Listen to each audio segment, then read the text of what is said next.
Mga idol, manlakaw data mga idol kay bagura ta na human sa trabaho. Makalakaw kita karon kasayo-sayo pa ta nakahuman. Manit sila lingaw kay sila to ako pud lingaw-lingaw po ako. Kaya ako silang ipakita na ako grabe kito picture nila na mga idol mo adto na mi sa ubos kay o pa may kaon nantas minalakaw mangita ta kanon dito sa sulod kung naabay lami didong kanon. Oo ni di ano na dami dili sa ubos namili ta sila kampag kay gusto nila makapalit og tagwan fitting. Kay ada mga idol nagsakay dai mi hagdanan na nagdagan.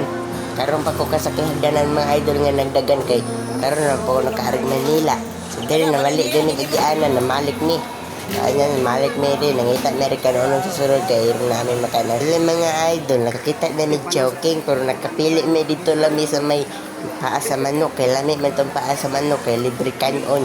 Makahurot man kay tayo na libre na kanon ron nga tabang dighana. Dili mga idol nakita ang dayon niya kanang inasay diya oh. Grabe pagkadaghan sa tao kay dugay ka taga-kaunon neron grabe na rabang gutuma.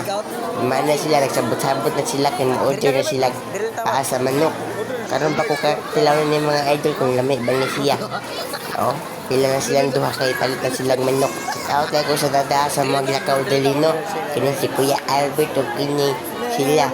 Adla ko ingon tanan, salamat day kay nagdala mo sa amo ang kakaon na may inasal.